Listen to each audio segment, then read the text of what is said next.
So I'm a busy guy and I have a lot of videos to make and get around to, including the Smith & Wesson emails that I mentioned previously, but this came first. I'm making a video on this first. So I said a while back, when I get around to any issues with this gun, I'll be sure to make a video on it. And well, I came across an issue. This is the Huckleberry 357, and overall for the price, I think in total after everything, I got it for 600 bucks around there. What do you expect, really? There are certain price points that I just kind of expect things to not be the greatest, and this is one of those things. So, not exactly sure what's happening yet, but I do want to cover a couple things. I covered this in the last video.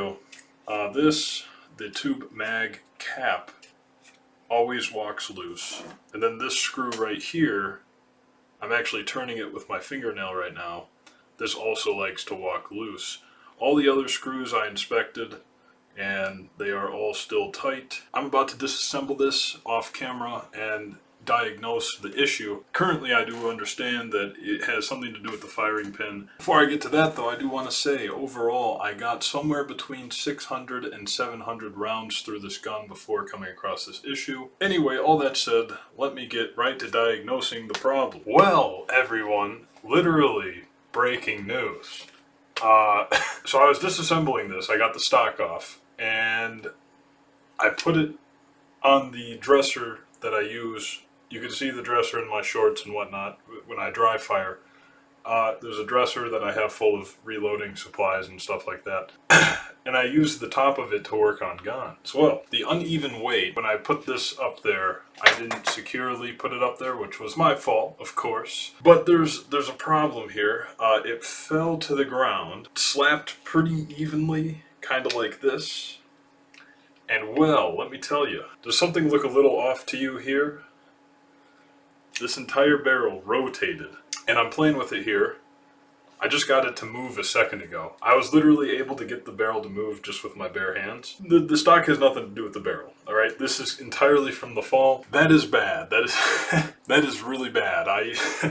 Of course it's not ideal to drop anything. Like I said, this was off balance. When I put it on the top of the desk, I was expecting the stock weight to be there, because that's the only way I've ever handled this thing before. But that is interesting. That is interesting. I'm going to see what I can do about that. See if I can get it secure again. That's kind of sketchy. Very interesting. I'm going to continue my work here. I would have it on camera, except the fact that I'm working on a tight space right now, just the top of this relatively slim dresser. And on top of that, I've never actually worked on a lever action before, so it would take way too long. I would bore you to death. I'm figuring it out myself right now. Alright, that took way longer than it should have, but I have the bolt. I don't know if this would be considered a bolt carrier group, but point is, I can't get the firing pin out, but it is exactly what I assumed it was, which is a broken firing pin. The pin itself snapped, and it's no longer there to hit any primers. I can still use it for dry fire. Anyone else could still use it for dry fire, even in its non-firing condition. If anything, that makes it the ideal dry fire lever action.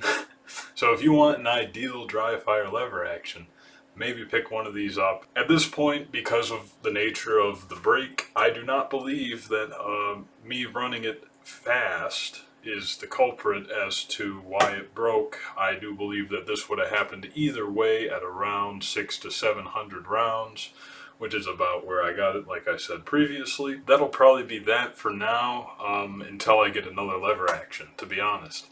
And when I get another lever action, I'll get an actual one, like a real legit competition lever action.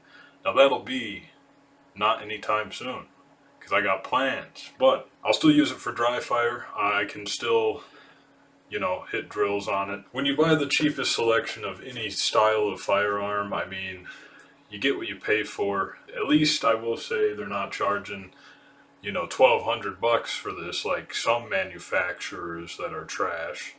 But I'll still get my use out of it, absolutely. Get the reps in, get the muscle memory in, and hopefully by the time I get a real competition lever action, I'll be good to go. I'll be set. I'll be proficient. So that's about all. I had to make this video update on it because first off, I said I would, and second off, I know I got some people out there wondering about the quality of this firearm, And I'd say a fire pin breaking within less than 1,000 rounds is not very good quality. Again, what do you expect? It's cheap. If you're just looking for something to dry fire with, I'd say it's not actually bad. It's not a bad option. It'll get your foot in the door onto the platform. Who knows, maybe yours won't break within the first 600 to 700 rounds. And that's another thing that is it's just a factor with quality control. It's just a factor with the quality of the materials they're using as to get the price as low as it is. I was looking at it. I couldn't get the pin itself actually all the way out of there.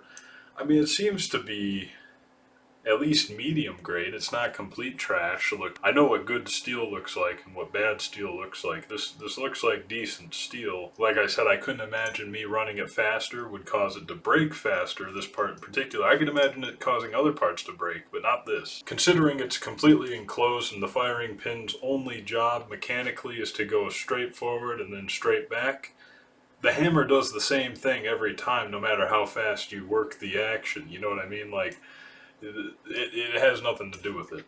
I do know that much. I can say, without a shadow of a doubt, this was not due to me running it hard and fast. As for the barrel, now what I did was I actually took a pair of vice grips and I just clamped them suckers on there and I just rotated it back into place because I had to get it back into place to actually disassemble the gun. I still gotta look into that. As far as I know, and the way I know how barrels attach to guns, I mean, this is going to be a continuous problem. If you knock it, if you hit into anything, like, the only real abuse that thing has seen is on the lever and then just in my range bag getting scratched up with the other guns. So, pretty interesting.